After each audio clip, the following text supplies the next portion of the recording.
Sir, आज की इस वीडियो में एक बहुत ही इम्पोर्टेंट टॉपिक के ऊपर बात करने वाले हैं कि पैसे निवेश करने का सही समय क्या होता है।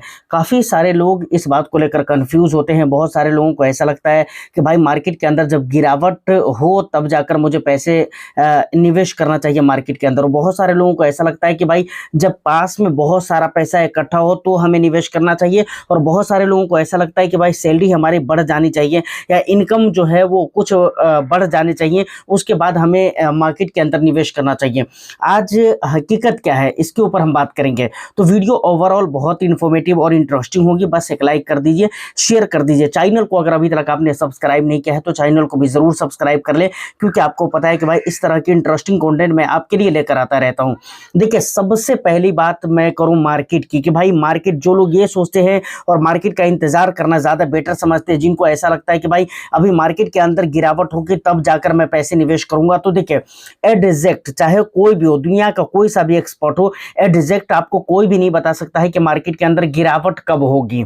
समझ रहे हैं? तो इस इंतजार में रहना कि भाई मार्केट के अंदर गिरावट होगी तब जाकर हम निवेश करेंगे, ये बिल्कुल ही सही डिसीजन नहीं है।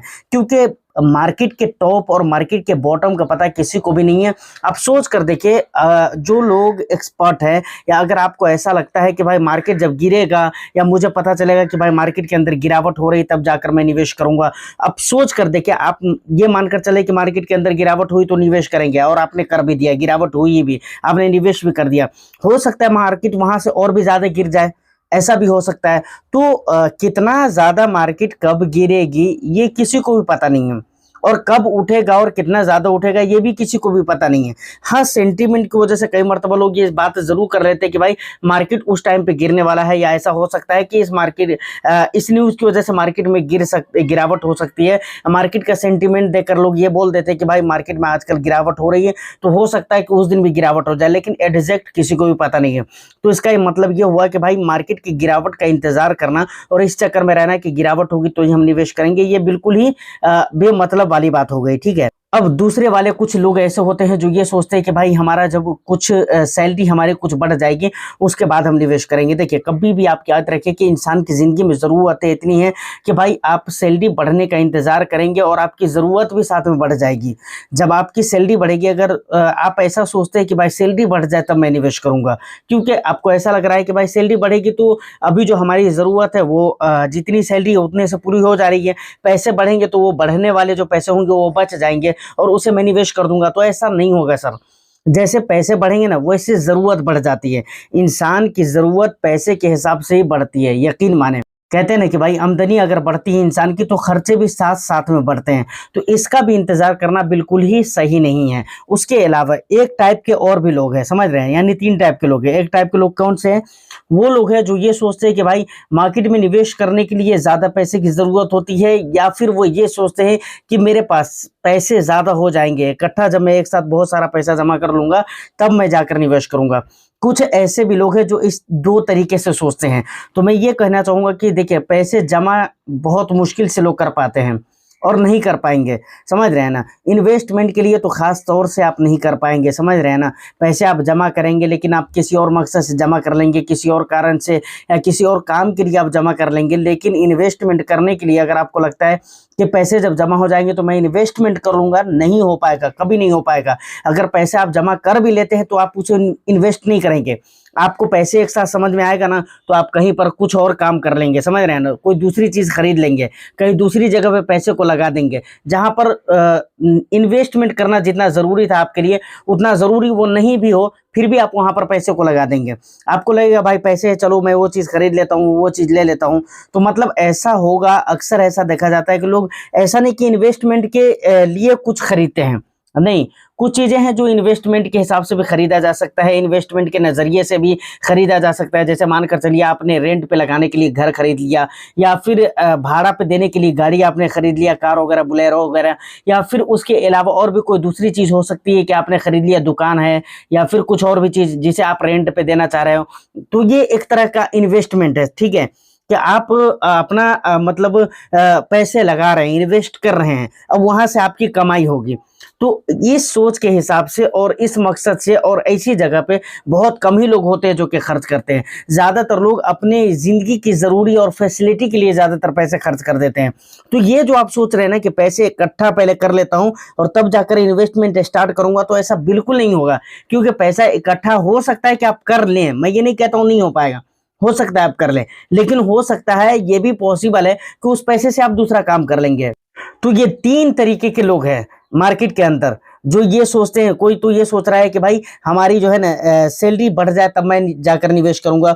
कुछ लोग ऐसा सोचते हैं मार्केट के अंदर गिरावट हो जाए तो मैं निवेश करूँगा, और कुछ लोग ऐसा सोचते हैं कि पैसे पहले इकट्ठा कर लेता हूँ तब निवेश करूँगा। लेकिन हकीकत मानो में सच्चाई ये नहीं है। ऐसे सोचने वाले लोग पैसे नहीं निवेश कर पाएँगे, उनके पैसे नुकसान हो जाते हैं, गैर ज़रूरी जगह पे उनके पैसे खर्च हो जाते हैं। अब निवेश अगर करना है तो राइट टाइम क्या है, सही कॉन्सेप्ट क्या है? इसका सही कॉन्सेप्ट की अगर मैं बात करूँ ना दोस्त, तो इसका सही कॉन्सेप्ट यही है कि आपको ईयरली एज में स्टार्ट कर देना चाहिए, इन्वेस्टिंग स्टार्ट कर देना चाहिए। मार्केट आज से आप स्टार्ट कर दीजिए, कल से स्टार्ट कर दीजिए।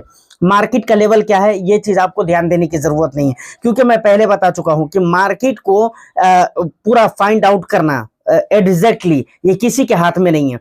तो इसके ऊपर कोशिश करना, जो चीज हमारे हाथ में है ही नहीं उसके ऊपर हम कोशिश नहीं कर सकते हैं। अब ऐसा नहीं कि भाई मेहनत हम कर रहे हैं, कामयाबी हमारे हाथ में नहीं है तो मेहनत ही ना करें।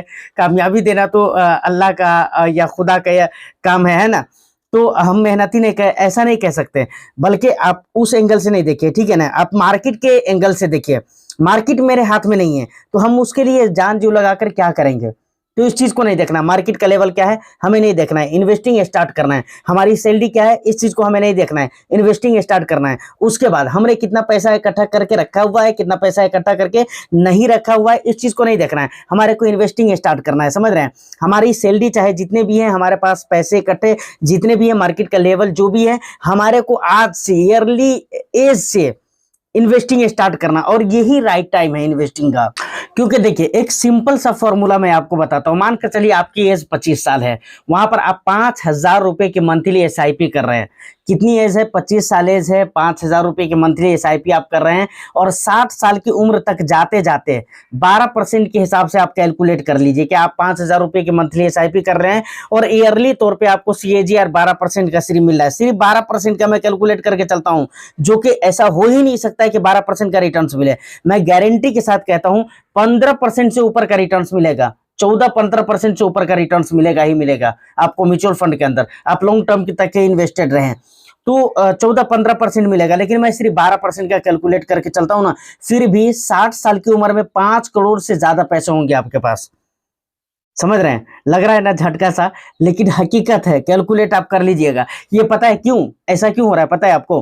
क्योंकि कंपाउंडिंग, ये इसी को तो कहते हैं ना कंपाउंडिंग, और यही है कंपाउंडिंग का पावर। समझ रहे हैं ना कि अगर आप समय देते हैं ना, समय अगर आप देते हैं तो आपके पैसे बहुत ज्यादा भागते हैं।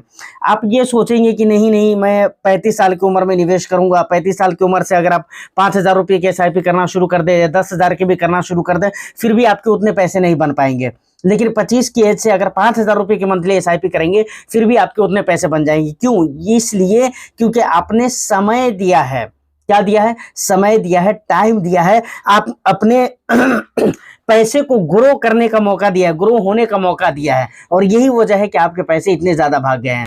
एक बात और भी याद रखिए, हमेशा जीवन में याद रखिए, देखिए पैसे जो है ना, पैसे की जरूरत कभी खत्म नहीं होती इंसान को, कभी खत्म नहीं होती, कभी नहीं। पूरा संसार बेच दीजिए, साला ये जरूरत खत्म होने वाली है ही नहीं है। तो पैसे की जरूरत कभी भी खत्म आपको नहीं होगी, लेकिन हमेशा आपकी कोशिश ये होना चाहिए कि कम से कम 10 से 20% अपनी सैलरी का 10 से 15 या 20% हमेशा आप इन्वेस्टमेंट करें, हमेशा आप इन्वेस्टमेंट करें। एक बात और भी मैं कहना चाहूंगा जो कि इंपॉर्टेंट है, इन्वेस्टमेंट करने से पहले अपना इमरजेंसी फंड जरूर तैयार कीजिएगा दोस्त। क्योंकि मैंने कई सारे ऐसे इन्वेस्टर्स को देखा है, कई सारे निवेशक से मैंने मिला और मेरी बात हुई, तो मैंने उनको देखा कि भाई इन्वेस्टमेंट उनके अच्छे चल रहे थे, सारी चीजें अच्छी जा रही हैं, लेकिन इमरजेंसी फंड न होने की वजह से कुछ इमरजेंसी ऐसा मामला क्रिएट हुआ, और जिसकी वजह से अपने इन्वेस्टमेंट में से कुछ पैसे रिडीम करने पड़े। कुछ तो ऐसे हैं जिनको टोटल पैसे रिडीम करने पड़े।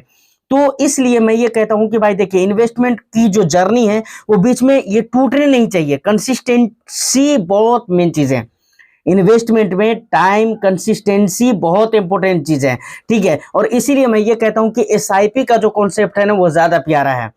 हर कोई निवेश कर सकता है, जो गरीब है वो भी निवेश कर सकता है, कम सैलरी वाले भी कर सकते हैं, उसके बाद जो जिसके पास बराबर पैसे नहीं रहते हैं वो लोग भी कर सकते हैं मंथली मंथली तौर पे। तो मार्केट के हर लेवल पे भी निवेश हो जाता है। तो हर एंगल से देखें तो एसआईपी एक बेस्ट ऑप्शन नजर आता है। और अपना इमरजेंसी फंड आप तैयार करके रखिए और उसके बाद एसआईपी के जरिए आप निवेश करिए। मार्केट का लेवल आपको देखना नहीं है, सैलरी आपको ध्यान देना नहीं है, पैसे आपके पास है या नहीं है, वो सारी चीजों को ऊपर ध्यान देना नहीं है। जितने ही हो सके उतने ही आप निवेश करिए। कम से कम सैलरी का 10% आप जरूर निवेश करिए, 10 से 15% इतना जरूर कीजिए बस। उसके बाद बात रही सैलरी बढ़ने की, तो जैसे जैसे सैलरी बढ़ती है वैसे वैसे आप अपने इन्वेस्टमेंट को बढ़ा भी सकते हैं। ऐसा भी तो ऑप्शन है ना म्यूचुअल फंड के अंदर या फिर स्टॉक के अंदर। तो फिर टेंशन लेने की क्या जरूरत है। तो ये सारी बात है जिसको केयर करने की जरूरत है। जब आप स्टार्ट कर दीजिए वही राइट टाइम है, जितनी जल्दी आप स्टार्ट कीजिए वही राइट टाइम है, ठीक है ना। जल्दी स्टार्ट करना यही राइट टाइम है इन्वेस्टमेंट करने का। सिंपल वे में आप ये समझ लीजिए, ठीक है। उम्मीद करता हूं कि वीडियो और इन्फॉर्मेशन आपको अच्छा लगा हो, तो बस एक लाइक कर दीजिए, शेयर कर दीजिए। ऐसा सवाल भी मेरे पास आया था, ठीक है ना। क्या कहते हैं कि एक हमारे सुरेंद्र पाल शर्मा जी हैं, उनका सवाल भी आया था इस तरह से। तो मैंने आपका सवाल भी कवर कर लिया है सर, और मेरा टॉपिक भी कवर हो गया है। तो बस एक लाइक करके शेयर कर दे, चैनल को जरूर सब्सक्राइब कर ले। फिर भी अगर कुछ कंफ्यूजन रहता है तो आप मुझे कमेंट सेक्शन में जरूर बताइएगा। मैं फिर मिलता हूं किसी नेक्स्ट एंड इंटरेस्टिंग वीडियो में। जब तक के लिए all the best. Thank you for watching.